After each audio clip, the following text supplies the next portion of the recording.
a todos ustedes. Bienvenidos a Minuto 1 por C5N, como cada noche. Hasta las 22 horas los acompañamos aquí con los protagonistas de la actualidad y con lo que usted necesita para reflexionar sobre la realidad. No es una exageración, no es una exageración. Lo que trascendió hoy, a partir de la presentación que hizo ayer por la noche la fiscal general ante la Cámara en lo comercial, Gabriela Boquín, habla del conflicto de intereses que marca al Estado desde la asunción de Mauricio Macri. Primero, aumentaron las tarifas para la electricidad y luego apareció sintomáticamente el presidente vendiendo acciones en una empresa eléctrica, cuando había dicho que iba a colocar su fortuna en un fideicomiso ciego. Luego, todos los funcionarios del Ministerio de Energía, que provienen de distintas petroleras, pero básicamente de Pan American Energy, de Shell y de alguna más, empezaron a condonarle deudas, multas y otras sanciones a las empresas petroleras de las cuales provienen, pero también a empresas eléctricas, que son las que, dicho sea de paso, nos aumentaron las tarifas a todos en aras de recomponer su rentabilidad, la rentabilidad de sus balances. Es cierto, había habido abusos puntuales con los subsidios antes, pero hoy hay aumentos, hay una senda, un sendero de incrementos hacia la redolarización de las tarifas y además hay condonaciones de deudas multimillonarias como los 19.000 millones de pesos a una eléctrica. Lo que la fiscal Gabriela Boquín denunció ayer como abusivo, como algo impracticable y que además avisó que va a apelar a la Corte Suprema en caso de que la Cámara Comercial falle en su contra, es un acuerdo entre el Estado Nacional y el Grupo Macri para renegociar con quita y financiada a 15 años la deuda que le quedó a ese holding empresario, a ese holding señero de la patria contratista, de su gestión en el Correo Argentino. Una gestión que fue calamitosa, que entre el 97, cuando se privatizó el Correo, y el 2003, cuando fue reestatizado, en medio de una quiebra, en pleno proceso de vaciamiento y desintegración total, esa deuda que se estuvo renegociando desde ese momento. Vale decir que en 2003 el presidente Mauricio Macri no era ni mucho menos un enemigo del gobierno de Néstor Kirchner, que además asumía con el 25% de los votos, digamos. Todos recordamos esa situación. No eran enemigos, para nada. De hecho, siguió haciendo negocios con el Estado el Grupo Macri durante muchos años después, hasta ahora. Pero esa gestión fue tan calamitosa y esa quiebra fue tan perjudicial que se estuvo discutiendo cómo el Grupo Macri iba a resarcir a sus acreedores, entre los cuales figura el Estado, con más de un tercio de la deuda concursal. Lo que la fiscal Gabriela Boquín dijo, y aquí está, es que el acuerdo que celebró el Correo Argentino con el Estado Nacional equivale a una condonación de la deuda y debe considerarse abusiva, en tanto implica una quita a valor actual de más de 4.000 millones de pesos. Son 4.277 millones de pesos, que hay que aclararlo, en los medios se reprodujo una cifra de 70.000 millones de pesos. Esto es proyectado a 2033, que es el momento en el cual terminaría de pagar esa deuda licuadísima, el Grupo Macri, en cómodas cuotas. Bueno, esa deuda licuadísima, si se pone a valor presente, son 70.000 millones de pesos. Pero incluso sin hacer ese ejercicio financiero teórico, hoy, a plata de hoy, como dice la gente en el barrio, hablamos de 4.277 millones de pesos de quita de la deuda concursal del Correo Argentino. Un Correo Argentino que después de 2003, cuando fue reestatizado, volvió a dar ganancia. A pesar de que los correos en el mundo se están cambiando su forma, porque ya nadie manda cartas, porque se dedican al transporte de mercancías básicamente, al reparto de resúmenes que cada vez se empiezan a repartir menos, pero el correo volvió a dar ganancia. Claro, esa privatización, la privatización del 97 a manos del grupo Macri, había sido la privatización postrera que fomentó un sindicalismo corrupto asociado con la rapiña del Estado de siempre. La rapiña del Estado que todos los grupos nacionales llevaron adelante, los grandes grupos nacionales, asociados con las multinacionales que al final se terminaron quedando con las empresas privatizadas. Como esta fue de las últimas privatizaciones, no llegó a transferirse a una multinacional, quedó en manos del grupo Macri. Y cuando el Estado volvió al Correo Argentino, lo que encontró fue una ruina. Del costo para reconstruir esa ruina es de lo que se está hablando ahora en este concurso. Y la fiscal, insisto, la fiscal Gabriela Boquín, que es la fiscal general ante la Cámara Nacional de Apelaciones en lo Comercial, es el cargo que ocupaba, antes de ser procuradora, la actual procuradora Alejandra Gils Carbó. Es un lugar, una silla, donde se disputan millones de pesos y donde justamente las empresas suelen resultar gananciosas, salvo que aparezca un fiscal que objete acuerdos como está objetando en este momento Gabriela Boquín. Imagínense ustedes, muy presionada. Bueno, Gabriela Boquín lo que dijo es que el acuerdo que se celebró inicialmente en el 28 de junio del año pasado es un acuerdo que resulta lesivo para el fisco, para los intereses del fisco, que esto va a representar un valor insignificante en términos de valor presente. Y el cálculo que hace la Dirección de Análisis Financiero de la Procuración General de la Nación es que esto equivale a condonarle el 98,8% de la deuda al grupo Macri.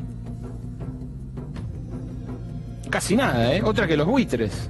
98,8% de la deuda originada en aquel concurso, en aquella quiebra que presentó el grupo Macri cuando manejaba el Correo Argentino. Y lo que dice además la fiscal es que, como pueden resultar beneficiarios de esta decisión, que además toma un funcionario incompetente, un director general de Asuntos Jurídicos temporario del Ministerio de Comunicaciones que conduce Oscar Aguad, o sea, un hombre del presidente, dice la fiscal que esto, como puede beneficiar a familiares del presidente, podría generar una situación de conflicto de interés, como tantas de las que hemos visto desde el 10 de diciembre de 2015 y como tantas de las que hemos comentado aquí en Minuto 1. Buenas noches, Mariano Hamilton. ¿Qué tal? Buenas noches. Sí, lo que dice la fiscal básicamente es que el doctor Mocoroa no está habilitado para firmar y básicamente también porque depende, la Secretaría de Comunicación depende directamente del Poder Ejecutivo, ahí es donde advierte sobre el conflicto de interés.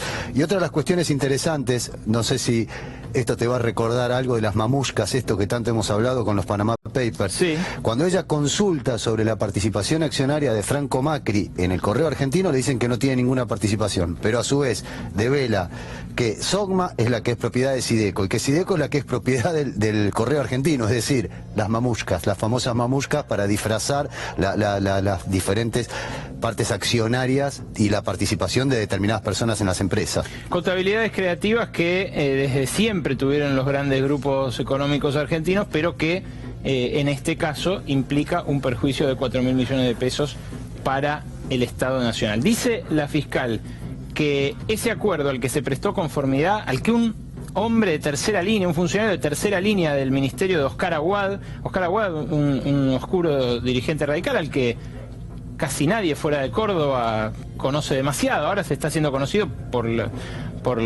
su torpe manejo de las redes sociales y los tweets que manda sobre qué son las redes sociales. Y por cuestiones más graves también, ¿no? ¿Qué es Internet? Y también por cuestiones más graves, o sea, no lo banalicemos, también por todo lo que está haciendo en lo que era en aquel momento el órgano de control de las comunicaciones que se había creado gracias a la ley de medios y que por supuesto fue derogada por decreto. Claro, pero eso casi nadie se entera, eso se lo hace a la sombra.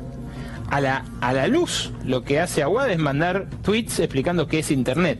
Bueno, además de eso, además de explicarnos en Twitter qué es Internet, lo que hace Aguad es aceptar, a través de un funcionario de tercera línea, una quita monumental de la deuda que tiene el grupo Macri, según esta denuncia de la fiscal. Ale, una cosita más. También, sí, evidentemente, le hicieron caso a la Oficina Anticorrupción. ¿Te acordás con aquella vieja sugerencia que decía Laura Alonso de no firmen ustedes las cosas que los puedan comprometer, bájenlo a funcionarios de segunda o tercera línea. Bueno, acá tenemos un ejemplo perfecto, exacto, preciso.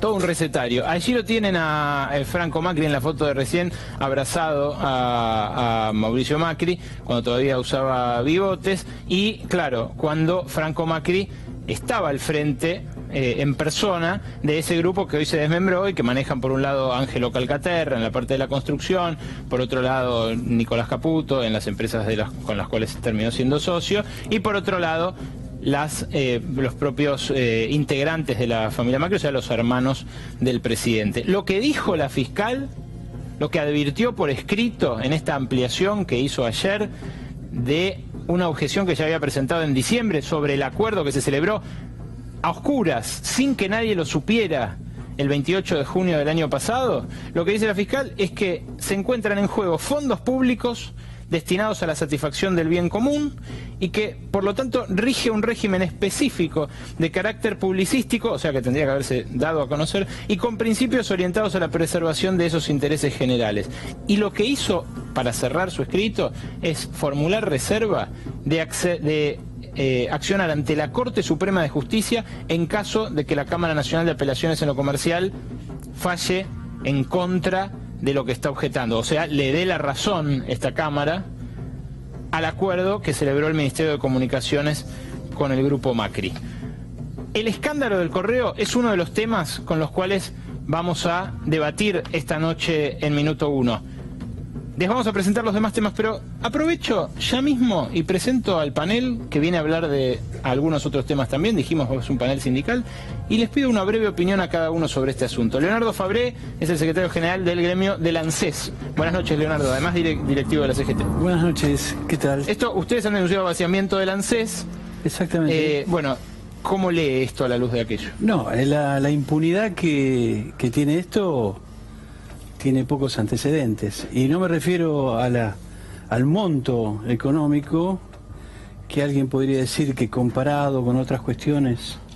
Me refiero a la impunidad del hecho en sí, a creer que se sientan en el Estado y que les pertenece. Que ya los argentinos no tenemos nada más que ver. Se sienta un político y siente que es el dueño de todo. Me parece que va a ser mucho más fácil mandar preso a Macri dentro de algún tiempo que mandar presa a Cristina. La clase política argentina está transitando por estos caminos de impunidad que evidentemente no han aprendido. Aguad, con su historia de temas penales en Córdoba, arrastra causas penales. Macri también las arrastró siendo candidato a presidente. Procesamiento, sí. Todo esto lo sabemos los argentinos. Pero usted dice, es fuerte lo que está diciendo, Leonardo. Sí, no tengo duda. Es fuerte lo que está pasando también, ¿no? Sí. Pero usted dice preso en virtud de que de los evidentemente, de intereses. Mínimamente esto es incumplimiento de los deberes de funcionarios públicos. Así que van presos ladrones de gallina y el máximo responsable del Estado, que tiene coronita. Evidentemente se ha jugado la fiscal y me parece que la fiscal tiene que tener el apoyo de todo el pueblo argentino. Así como los fiscales que acusan a otros políticos de la Argentina, que tengan nuestro apoyo. Igual estaría bien que en principio tenga el apoyo del Poder Judicial, ¿no? Claro, hay que ver si lo consigue después. María Emilia Soria es diputada nacional del Frente para la Victoria y nos acompaña esta noche también en el debate en Minuto 1. ¿Lo ves esto y qué reflexión? La verdad que no tengo más que coincidir. Lo venimos denunciando hace tiempo. El presidente Mauricio Macri, junto con toda su familia y gran parte de su gabinete, que son también socios y familiares, han venido a la Argentina, han tomado posesión en el cargo para hacerse, primero para resolver algunos problemas de papeles, porque muchos de ellos estaban problemas de papeles como esto, Correo Argentino, una gran deuda del Estado Nacional. Han venido a resolver sus problemas de papeles, a hacerse ricos y dejar al país incendiado, como estamos advirtiendo que está pasando con Aerolíneas Argentinas y con tantas otras empresas del Estado argentino. ¿Qué fue sino la condonación de deuda a empresas energéticas como Edenor, socio de Lewis, yo perdón que insista con esto, pero no puedo escapar a lo que está pasando en el Bolsón. Es un tema es reiterativo, por lo menos este último año y medio que venimos de este gobierno. Claramente esperamos que las autoridades de la UIF estén a la altura de las circunstancias. No va a pasar en este gobierno. Bueno, ahí Joe Louis es, no solamente es un inglés amigo de Mauricio Macri, sino que está asociado, muy asociado a un hombre... Pampa Energía, a un hombre, todas las licitaciones. Eso, a un hombre del que se habla muy poco, pero del que vamos a empezar a hablar crecientemente porque es el empresario más beneficiado por el modelo M. Me refiero a Marcelo Mindlin, el dueño de Pampa Energía y de Denor. Fíjense cuáles son las acciones que más subieron Vinieron a hacer el último año. Sus negocios energéticos, a llenarse de plata con los recursos de los argentinos, y yo lamentablemente coincido en que esto no termina bien. Bueno, vamos a hablarlo en un segundo con el tema de las paritarias docentes. Sí, ahora vamos a eso. Hay dos hipótesis que maneja el arco opositor y que me gustaría tirar acá para que reflexionen los dos invitados que nos falta introducir. Hay quienes dicen esto que dice María Emilia, de es rapiña, lo más rápido posible, lo caracterizan, incluso yo sé que en algunos círculos del poder lo caracterizan como un proyecto nómade, o sea, llegar, un rato, usar los recursos e irse, pero yo a veces tiendo a pensar que hay un proyecto de transformación de la sociedad más de largo plazo, y que esto es un poco subestimarlo. Pablo Micheli, ¿vos qué crees? ¿Qué tal, Lore? Bueno, no, creo que sí, que es un proyecto de largo plazo. No se puede subestimar a estos tipos. Yo lo dije acá, ni bien había asumido en una oportunidad, cuando discutíamos el tema de los despidos bestiales que estaba haciendo en el Estado. Yo dije, esta gente viene a tomar por asalto el Estado. Pero lo está haciendo, primero, disfrazando los despidos con que era ñoqui, que era militante de la Cámara, por toda esta historia, buscando consenso popular para hacerlo. A poco de andar, bueno, empezamos a desmascarar todo eso. Y ahora empiezan a salir estas cosas, porque estos tipos están manchados también y atravesados por la corrupción. Es claro que es así. Entonces, si no se conoce prácticamente que haya gobiernos neoliberales de derecha que no haya estado atravesados por la corrupción. No solo acá en Argentina, en la mayoría de los países del mundo. Sí, ahora está por caer Toledo incluso con entonces, Perú. En los países del tercer mundo mucho más todavía están, y acá en Argentina no es la excepción.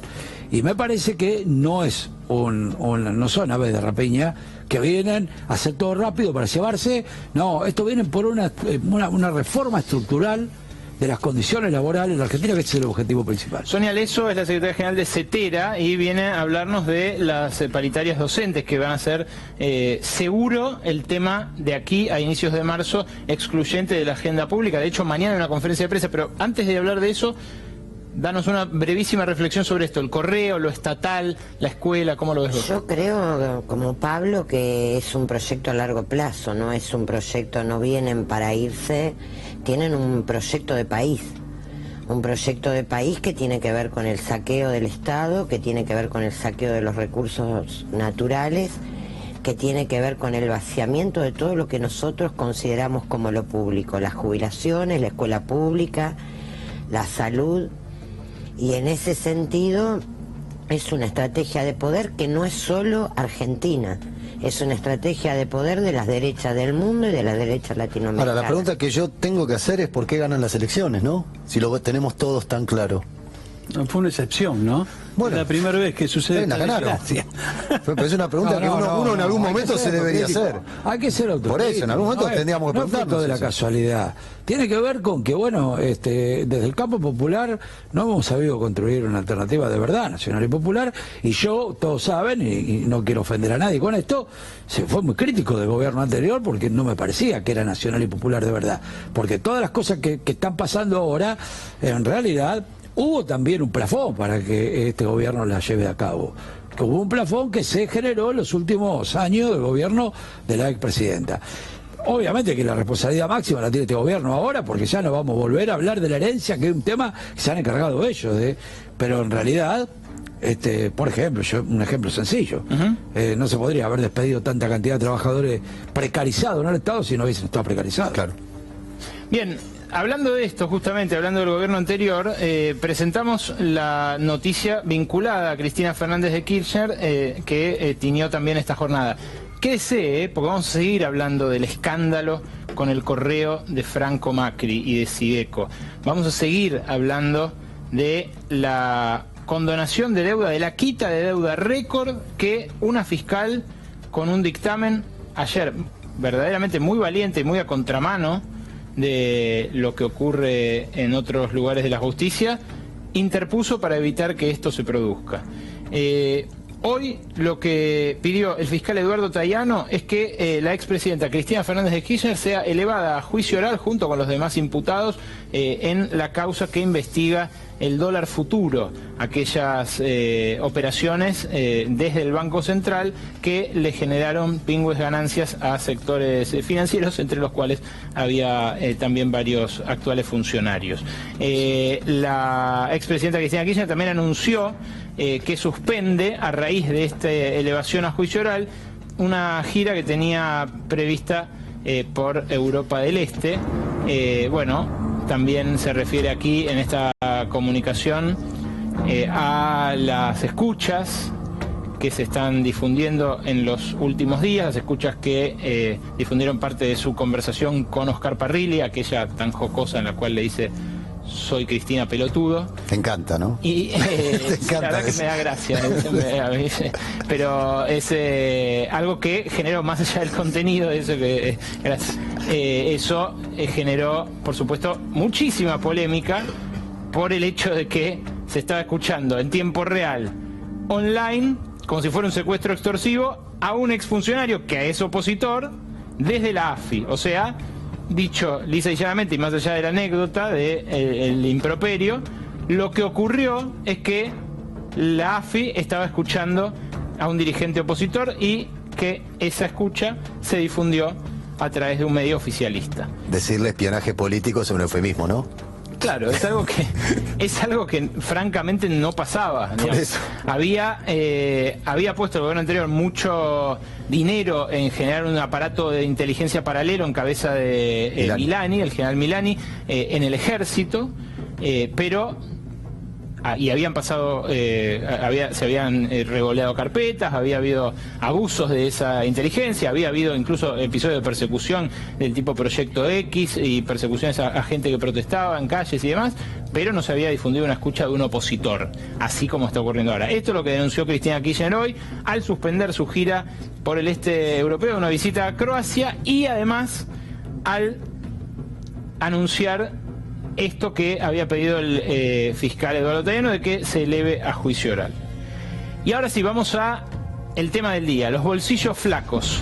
Y con este tema los invitamos a conversar con nosotros y entre ustedes en las redes sociales, en Twitter, en Facebook, porque tenemos, por un lado, información de hoy, información caliente que refiere a enero, por otro lado el debate con los protagonistas que ya presentamos, y por otro lado una radiografía del empleo que los va a sorprender.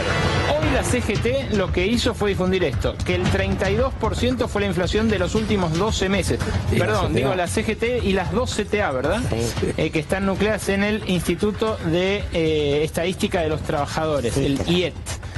La inflación en enero fue del 1,6% para los trabajadores, y a diferencia de lo que pasaba el año pasado, ocurrió algo notable, que es que esta vez la inflación fue algo superior, del 1,9%, para los sectores de clase media y clase media alta, digamos. No alta, pero media alta. Antes lo que estaba pasando es que la inflación era mucho más dura con los sectores, durante todo el año pasado fue mucho más dura con los sectores más pobres. Ahora, como subieron naftas y hoteles y alojamientos, bueno, en enero... Tarifas y prepagas. Claro, tarifas y prepagas, todos consumos de clase media. Todo de clase media, exactamente. Digamos. Bueno, esto por un lado. Por otro lado habló Sergio Palazzo, el referente de los bancarios, que mañana y pasado ya van a empezar a entorpecer la atención al público por el freno del gobierno al acuerdo salarial que habían celebrado con las cámaras. Lo escuchamos. Realmente el informe que dan los economistas apunta que el techo de 18% que quiere imponer el gobierno no va a ser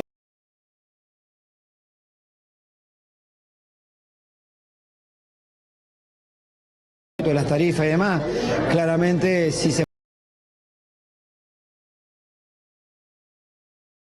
puede haber un paro próximamente. Actividades, el día lunes se ha convocado el plenario secretario general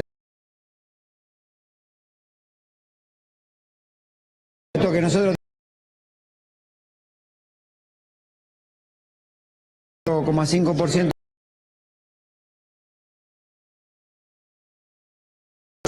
judicial.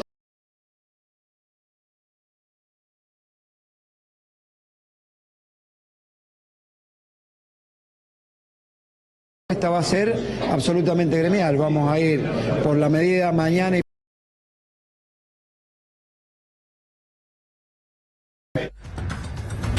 Y una radiografía del empleo que vamos a pasar a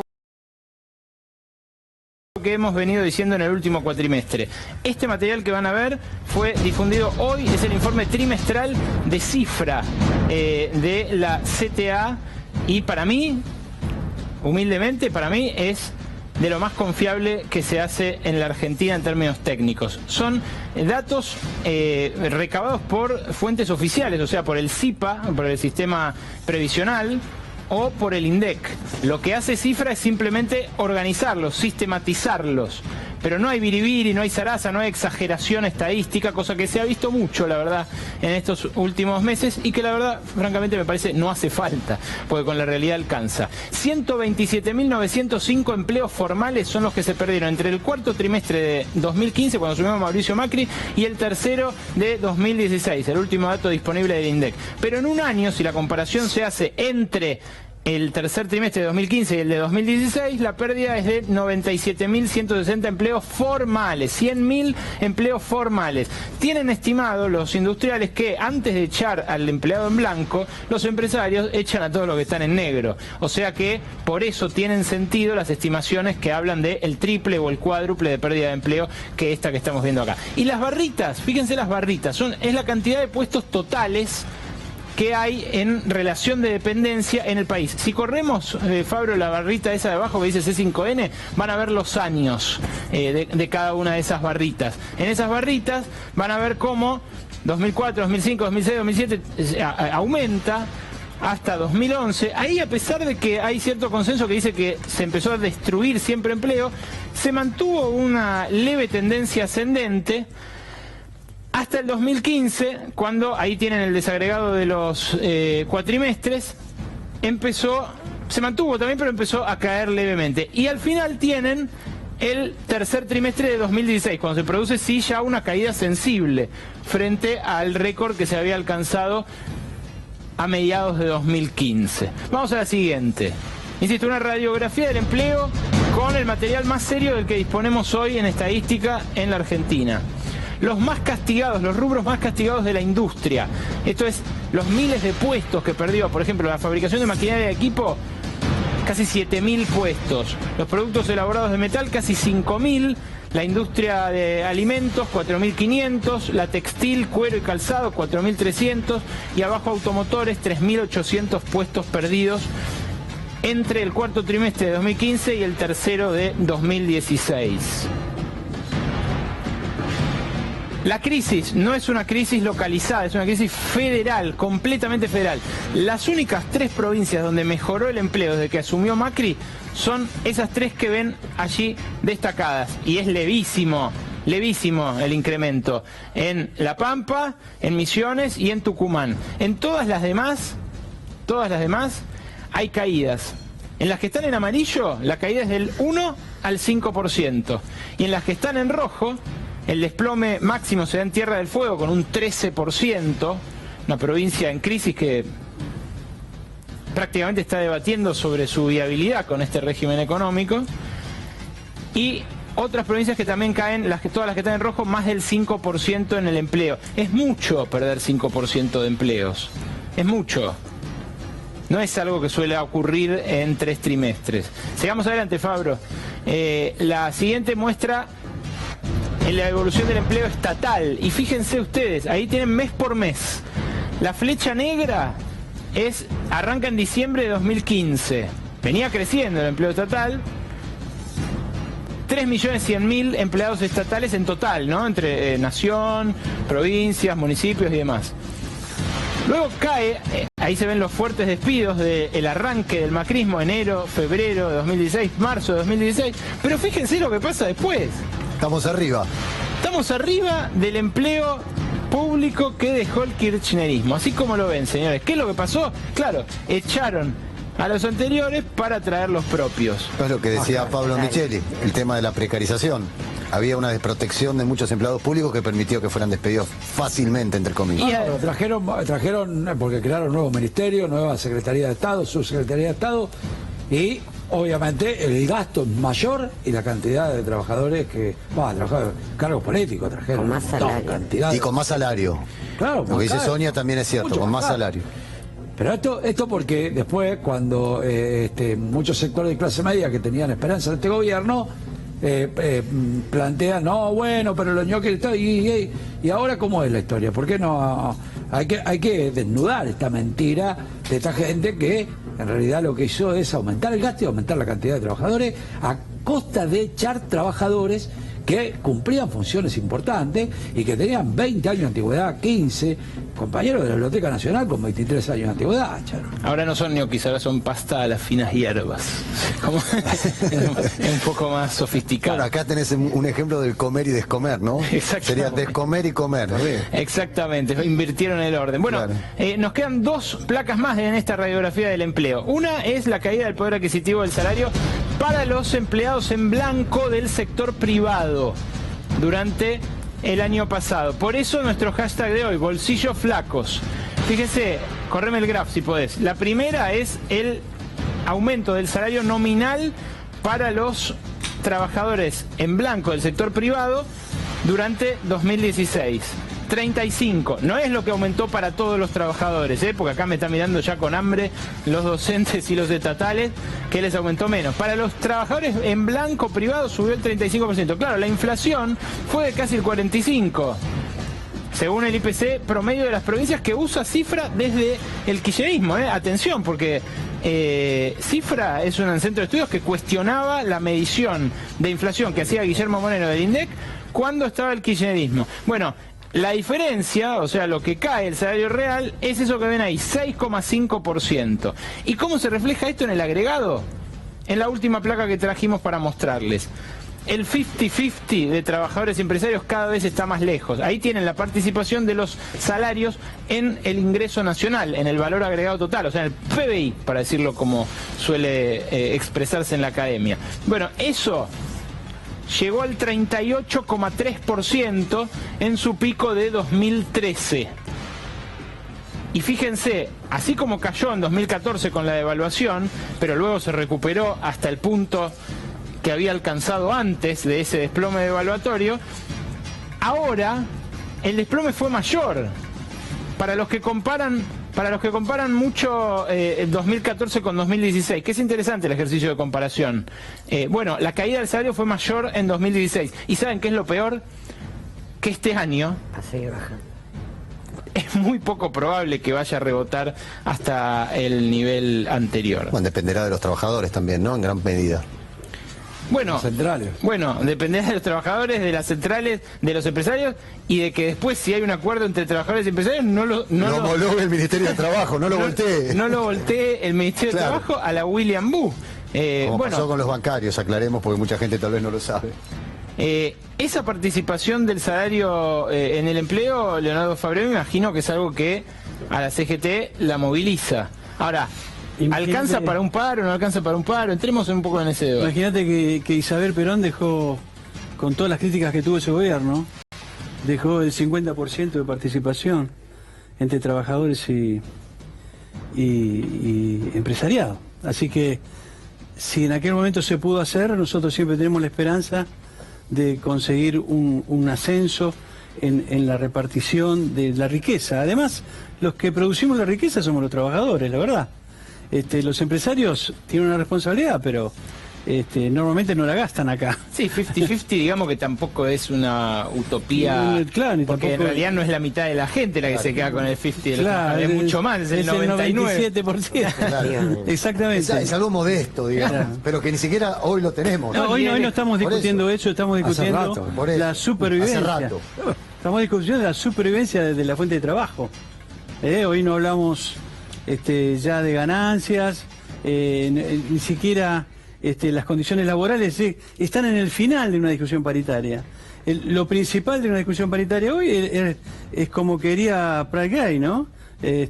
Discutir lo esencial. Este gobierno va al hueso del movimiento obrero, de los trabajadores. Con el gobierno anterior teníamos diferencias y las tuvimos, por supuesto, durante 2-3 años, con temas específicos como ganancias, por ejemplo. Pero hoy, evidentemente, el movimiento obrero todo, la verdad que hoy el movimiento obrero se tiene que unir en defensa de los trabajadores. Porque dentro de todo, nosotros podemos defender la paritaria, que es lo que está en riesgo, ¿eh? Acá, si hablamos de una estrategia de este gobierno, es debilitar la discusión paritaria y luego directamente ir por los convenios colectivos que los consideran, no sé, realmente de demasiada audacia sindical. Y hasta ahora Leonardo no ha sido demasiado concesiva. Por favor, no se lo toma mal porque muchas veces se enojan cuando le planteamos esto a los directivos. No me lo toma mal porque yo no quise participar de este consejo directivo, así que imagínate, pero sí estoy en la CGT, no me voy a ir de la CGT, mi gremio es fundador de la CGT, así que no nos vamos a ir, pero sí estamos en una posición mucho más crítica, por eso que esta movilización del día 7 de marzo la apoyamos con la esperanza que no sea nada más que una movilización, sino que sea parte de un gran plan de lucha para detener esta locura, porque dentro de todo nosotros nos tenemos fe de defender a los trabajadores al salario. Ahora me pregunto, el país todo, que es bastante más que los trabajadores en blanco, ese es el peligro. ¿Cuál es el proyecto económico? ¿Hacia dónde vamos? Evidentemente, con un déficit en todos los planos, vamos realmente a una crisis que no quiero pensar que sea parecida a la del 2001, pero todo indica... No hay ninguna, vos como economista no encontrás un solo número que te ayude a tener esperanza. Todo indica que vamos a una crisis como el 2001. Y a esta gente parece que no le importa.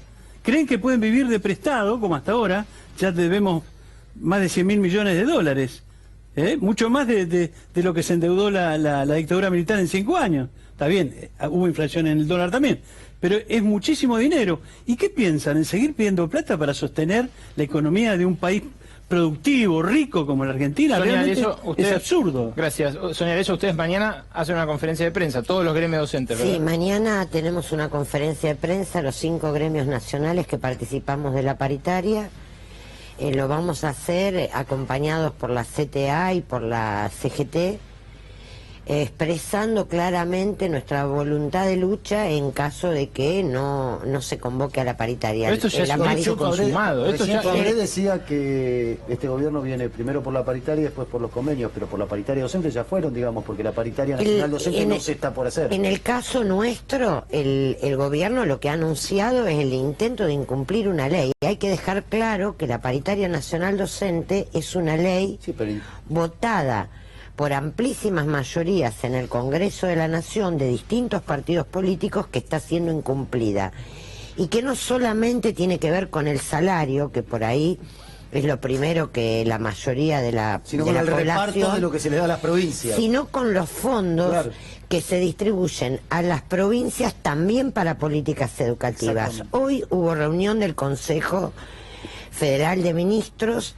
Me comentan que fue una reunión con un gran nivel de discusión, una reunión difícil, donde el ministro de Educación de la Nación planteó que no se iba a convocar a la paritaria, que se iba a convocar después de las paritarias provinciales, y por el otro lado, que los fondos que la ley establece cómo son coparticipables, porque son fondos coparticipables, van a ser distribuidas por el Ministerio de Interior. Una novedad que realmente no solo es violación de una ley, sino que tiene que ver con el manejo de fondos públicos establecidos por ley. Permíteme, Sonia, la disputa que se da entre provincias y nación de cara al conflicto docente tampoco está del todo definida. Hay gobernadores que empiezan a desmarcarse. La semana pasada el gobierno quiso reunirlos a todos para alinearlos, para decirles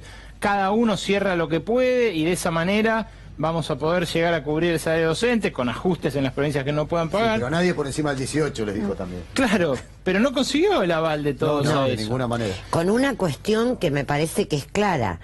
Los maestros que movilizamos la semana pasada al Hotel Savoy, donde se pretendió hacer esa reunión, y además muchas provincias saben que vamos camino a lo que nosotros ya vivimos en el país, porque no es que nosotros no sabemos cómo termina esta película. Nosotros sabemos lo que pasó, porque en los 90, previo a la pelea que dimos por la sanción de la Ley de Financiamiento Educativo y de la Ley Nacional de Educación, vimos cómo muchas provincias no tenían ni para pagar salarios. Claro, lógicamente. Entonces, este horizonte para nosotros está muy claro. Es un techo y es una pretensión de forzar a las provincias. Pero permitime mostrar el mapa, porque empieza a haber gobernadores que se desmarcan como estos. Por ejemplo, Miguel Lifchitz, gobernador de Santa Fe, que ha acompañado muchas medidas del gobierno nacional, pero dijo, luego de esa reunión, en muchas provincias y a nivel nacional hay idea de ponerle techo a las paritarias, pero en Santa Fe no será así. ¿Quién más habló? Habló Rodríguez Sá, de San Luis. Si vos pones un tarifazo en energía y pretendés que el aumento salarial vaya tan lento, será un conflicto social muy intenso, dijo el gobernador. Y también Lucía Corpacci, de Catamarca, dijo, sin el auxilio del gobierno nacional, para la mayoría de las provincias va a ser imposible otorgar y sostener un aumento salarial para los docentes. ¿En la Patagonia cómo es esto, María Emilia?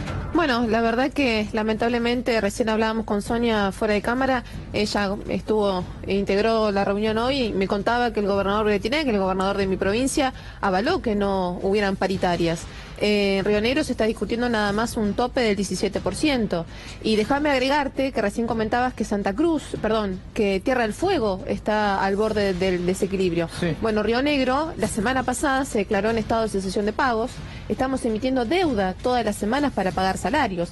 Imagínense en ese contexto cuál va a ser si los docentes rionegrinos tienen que discutir solos sin la paritaria nacional. ¿En cesación de pagos? Sí, en cesación de pagos. Estamos emitiendo deuda, es decir, letras, para pagar salario todos los meses en mi provincia. ¿Se vienen los patacones?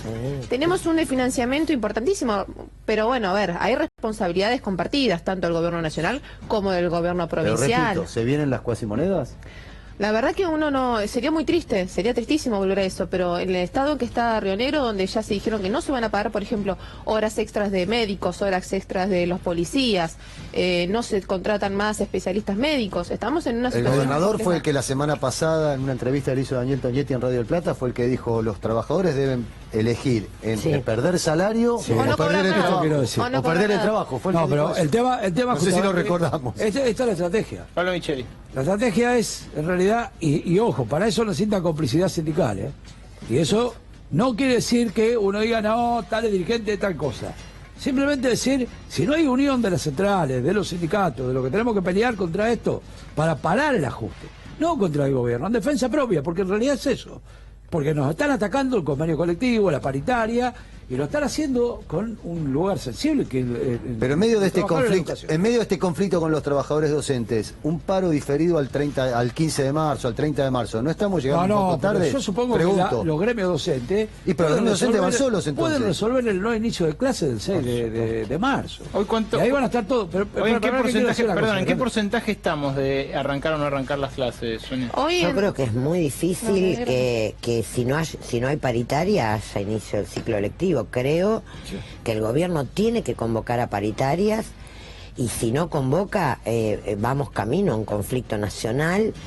Nosotros lo estamos discutiendo con los compañeros, vamos a tener congreso de CETERA, mañana se reúnen en CETERA todos los secretarios generales del país y vamos a estar después con los compañeros de los 5 gremios nacionales. Entendemos que si no hay paritaria va a haber conflicto nacional. conflicto- Hay algunos sindicatos, como sabes, Sonia, del interior, de la provincia, que están dentro de la CTA nuestra, que no están dentro de la CETERA, y este tema de que mañana a las 2 CTA vamos a una reunión conjunta de las dos conducciones, mañana a la tarde, en el local de la CTA de los trabajadores Piedras. en Piedra, vamos a sellar un acuerdo programático y de unidad de acción. Va a ayudar también a que juntemos todos también en la pelea de la docencia. Ahora, lo que yo quiero decir es que el tema de la extorsión va a ser no pidan más aumento que propone el gobierno, el 18% que está ofreciendo Vidal en la provincia, y que ya hubo un sindicato, pues digo, tiene que haber